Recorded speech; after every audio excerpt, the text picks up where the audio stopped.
0।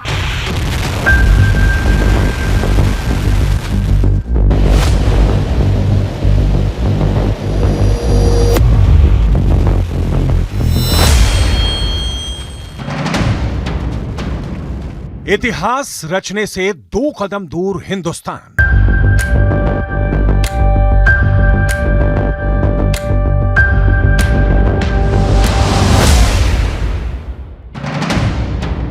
चांद पर लैंडिंग का काउंटडाउन। धरती से चांद के सफर पर निकले चंद्रयान 3 के लिए आज का दिन बेहद अहम होने वाला है।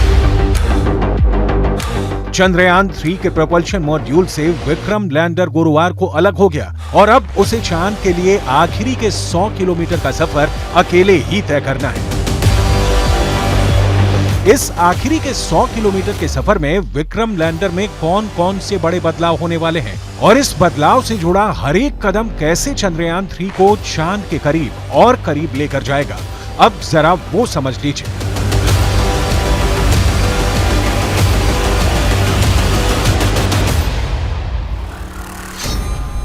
आज शाम करीब 4 बजे चंद्रयान 3 की रफ्तार कम हो जाएगी। आज ही लैंडर मॉड्यूल की ऊंचाई में कमी लाई जाएगी। शुक्रवार से लेकर शनिवार के दौरान लैंडर मॉड्यूल को 100 किलोमीटर की कक्षा से 30 किलोमीटर की कक्षा में स्थापित होगा।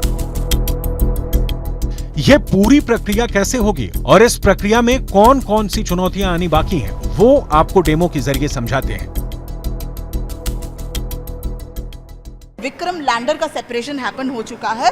और अब जो आगे की कार्रवाई है, अब से 5 से 6 दिन का जो समय लगेगा, 23 तारीख तक का जो समय लगेगा, वो अब विक्रम लैंडर के ऊपर जिम्मेदारी रहेगी। क्योंकि अब जो आगे जो स्पीड रिड्यूस करने का काम है इसरो वैज्ञानिकों द्वारा वो किया जाएगा और 23 तारीख को 5:47 का जो समय निर्धारित किया है, विक्रम लैंडर चंद्रमा के साउथ पोल पर उतरेगा। ठीक है, विक्रम लैंडर के बाद मुझे दिख रहा है सबसे अहम जो होने वाला है अब प्रज्ञान रोवर, बेसिकली जिसपे सारे काम की जिम्मेदारी है। जी, विक्रम लैंडर के ऊपर मेजर जिम्मेदारी है क्योंकि सॉफ्ट लैंडिंग हमारे लिए एक बहुत बड़ा कंसर्न है और अगर सॉफ्ट लैंडिंग हो जाती है तो भारत इस रेस में 4थे नंबर पे होगा जो सॉफ्ट लैंडिंग करा सकता है। तो once we will have the soft landing on the lunar surface, तो ये हमारा रैंप खुल जाएगा और इस रैंप से हमारा प्रज्ञान द रोवर चलकर जो है सतह पे उतरेगा और इसको बग्गी का रूप दिया गया है। इट्स अ रोबोट जो पूरा चलकर चंद्रमा के उस एरिया को, उस अनआइडेंटिफाइड एरिया को जिसपे अभी तक काम नहीं किया गया है,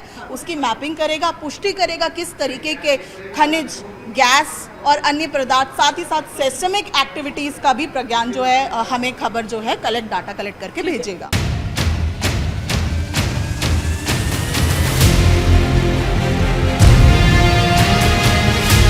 23 अगस्त को चांद की सतह पर लैंड होकर चंद्रयान 3 एक नया इतिहास लिखने वाला है। लेकिन 23 अगस्त से पहले चंद्रयान 3 को कौन कौन से पड़ाव पार करने बाकी हैं, वो भी समझना जरूरी है।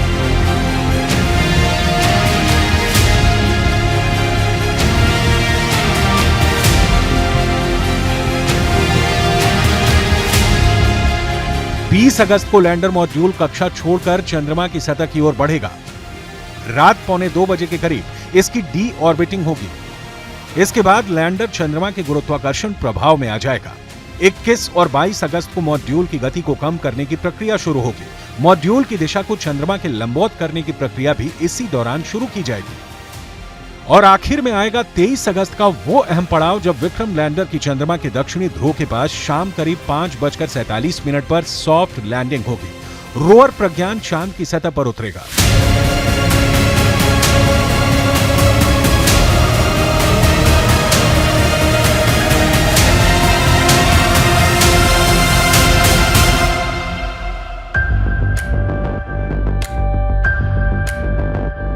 तेईस अगस्त को जब चंद्रयान 3 चांद की सतह पर लैंड करेगी, तब उसकी चांद से दूरी महज 30 किलोमीटर की होगी। तब विक्रम लैंडर चांद की सतह से 90 डिग्री के कोण पर होगा और लैंडिंग के वक्त विक्रम रोवर की रफ्तार 1.68 किलोमीटर प्रति सेकंड होगी।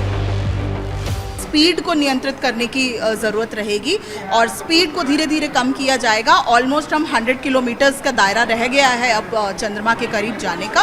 तो ये 100 से 50 किलोमीटर का जो सफ़र है, इसमें डी बूस्टिंग से स्पीड को नियंत्रित कर और लैंडर की जो है पोजीशन को चेंज कर निर्धारित किया जाएगा कि जो एरिया हमने लैंडिंग के लिए चुना है क्या वो पूरी तरह से एक लास्ट मिनट गो अहेड है। हाँ। और जब इस बात का संज्ञान हो जाएगा तो फिर 23 तारीख को अपने गिवन टाइम पर जो है वो लैंडिंग का प्रयास होगा।